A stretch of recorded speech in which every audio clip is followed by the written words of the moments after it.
जवान की मां बनी सरपंच प्रत्याशी हरभंगा प्रखंड के छतरंग पंचायत में पंचायत चुनाव में एक जवान की मां के सरपंच प्रत्याशी होने की चर्चा है। सेवानिवृत्त जवान प्रदीप कुमार मलिक, पिता चित्रसेन मलिक और माता उल्लास मलिक के इकलौते पुत्र इस साल सितंबर में भारतीय सेना से सेवानिवृत्त हुए थे। बचपन में समाज सेवा में गहरी रुचि रखने वाले जवान प्रदीप ने सन 1993 में छतरंग पंचायत के गठन के समय सरपंच के रूप में चुनाव लड़े थे।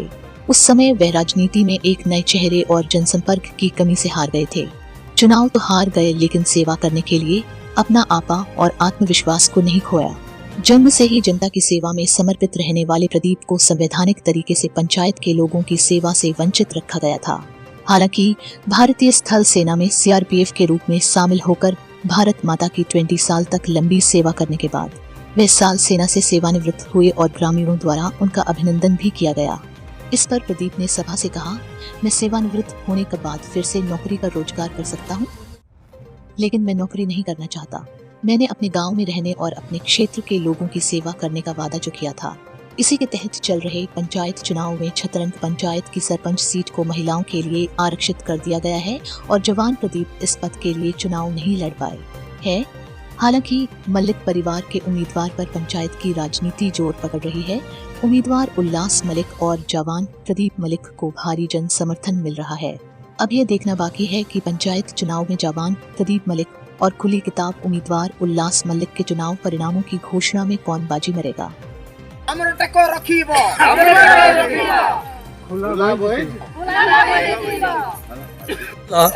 हरभंगा ब्लॉक छतरगम पंचायत आज त्रिस्तरीय इलेक्शन निर्वाचन P24 न्यूज एक्सप्रेस प्रभावित एठी आज किभली भाव में खोला बहिर कैंपेनिंग चली आज किभली भाव में ये पंचायत उन्नतिमूलक कार्य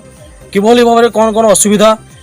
कौन कौन उन्नतिमूलक अच्छी एवं जो जो कैंपेनिंग करुले कौन कौन जनमत अच्छी आम सीधा सलख पचारि बुझा। आज्ञा P24 स्वागत। आज्ञा आज आम छतर पंचायत त्रिस्तरीय इलेक्शन कैंपेनिंग आरंभ होती केमती कौन आगे आप फिलिंग अच्छी बोले आप आशा प्रकाश कर। हाँ आज्ञा आज आम त्रिस्तरीय पंचायत राज्य स्तरीय पंचायत निर्वाचन में आमर आदिवासी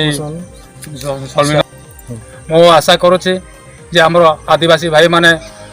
आमर प्रशासन आमर बहुत हरभंगा ब्लॉक को आमर आदिवासी मान कौन से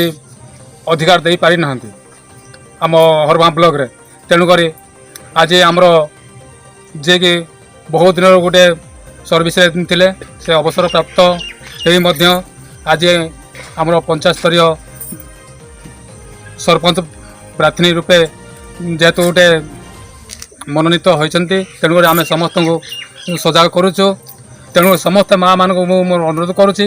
आमर जातिर टेक आम किपर रखा आमर जाति भाईटे जदि आमर सरपंच पदवी जदि विन करती ताले आम माँ मौसी भाई भौणी मानकर निहाती सुख दुखरे सामिल हेबे एति आम चिन्ह हो खोला भई एवं सीधा सड़क प्रतिक्रिया शुणुले जे छतरंग पंचायत पे किभली भाव में उन्नतिमूलक कार्य थिला एवं तांकर जो बे वर्तमान जो खोला बही आमर अच्छा 22 वर्ष से शासन कर देश सेवार आसी एठी ग्रामवासी बहुत उन्नतिमूलक कार्य होती बोली आशा विषय एवं आम सहित आज जन जोड़ी होती सीधा सड़क पचारि बुझे मोर कहबार कथा जे आज्ञा जे जनमत आमर कंध आदिवासी समस्ते पछुआ वर्गर अच्छु यही उड़िया माने कि जो माने कि पंचायत को बिक्री करके से खाइबा पाई चाहूँगी किंतु कौन सी अधिकार आम पाई पारुना आम से आमर कंध भाई जन को आम स्टाण्ड करचु आ से जेपरी बहुमत आमर मतामत सी आसिक बर्तमान आमर पाखरे आसिक आमको साहाଯ୍ୟ करिवे सेथि पई आज ग्राम हूँ झारखमण तेणु सी गाँव रोटे जई पु तेणु से जई पु अनुसार आम तो तार हूँ पाइला पु तेणु से दीर्घ दिन आम पितृ पिता मानकर से गोटे सांग तेणु से दृष्टि नहीं आज आमर जे कि आमर प्रदीप बाबू सी आज दीर्घ दिन बहुत जीवन को नष्ट करी आज देश विदेश जाकि गोटे आमको आशा भरसा छाड़ी जाकि जीवन के सुरक्षा करी आज यही आमर जन्म माटी को किसी 20 वर्ष पर से फेरले तेणु आम मैंने देखी नथिलु किसी नथिलु किंतु आज देखा भितर तेणु सी आसी आज आम चौर पंचायत आज उन्नति कर कौन सी क्षति ना से जो बाटे ठियाई पथ परिष्कार को जगार कलंक ना तेणु आमे आमर झाकण गाँवर समस्त ये नहीं कि ग्रामपति माँ को नहीं कि सी जेहेतु आमर पंचायत सारा निर्वाचन नहीं कि आज सी आमर हूँ एक नंबर गोटे आमर भाईटे नेतृत्व नेताटे तेणु आमे समस्ते से भाई को आज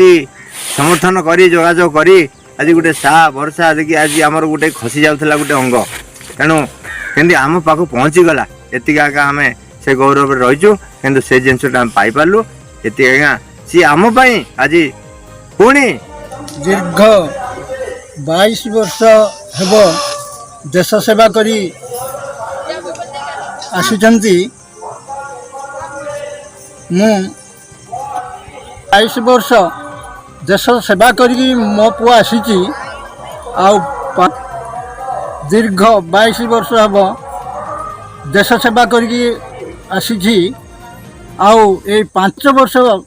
पाई छत्रंग ग्राम पंचायत रे सेवा करने किछि निश्चित रूपे से भल सेवा करी लोक मानकर हृदय जीति पार ठाकुर अनुकूल चंद्र शिष्य किंतु ठाकुर अनुकूल चंद्र मते जदि से आशीर्वाद देबे ताहले मो आशा और विश्वास बहुत अपराध कले गरीब लोक किसी न पाइबा हेतु आम गोटे कोई कन्वेषण कर कन्ह कोई समाज पुओ गोटे को आम ठिया करी किपरि पंचायत शासन हो किपरि गरीब लोक मैंने समस्त शांति रे सेहीपरि अन्य अत्याचार को आम अनुरोध कर चलवा आउ गोटे पुओ को आम खुला बही भोट दे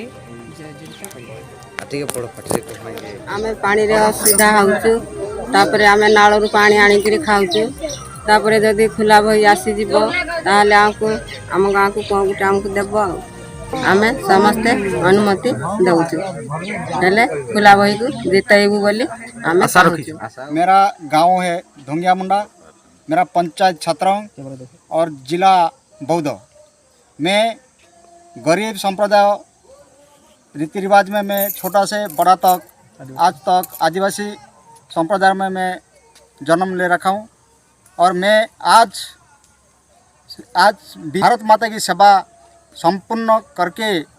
आज मैं मेरा देश माटी देश भूमि में मैं पहुँच रखा हूँ और मैं देश का सेवा करके आया और अभी गांव में मैं फिर जनता का सेवा में मैं फिर जड़ित रहूँगा। इतना मैं बोलता हूँ कि आज तक हमारा उड़ीसा में हमारा आदिवासी और अपना जो दलित जाति का संरक्षण पंचायत इलेक्शन में भी आज तक दिया नहीं और हम चाहते हैं कि एकता करके जो सीट नहीं दिया गवर्नमेंट हम उसको जीतेंगे तो हम लोग को भी सरकार मान जाएगा कि हम कोटा नहीं दिया भी फिर भी ये लोग जीता है। और अब मैं चाहता हूँ कि मेरी माँ पंचायत इलेक्शन में सरपंच प्रार्थनी हिसाब में उल्लास मलिक जो कि खुला बही उनका निशान है। मैं चाहता हूँ गांववासी को और मेरा देशवासी को वो मेरा माँ को खुला बही में जिताएंगे तो 5 साल में जो पहले जो नहीं किया होगा मैं वो काम को पूरा रूप से दिखाऊंगा।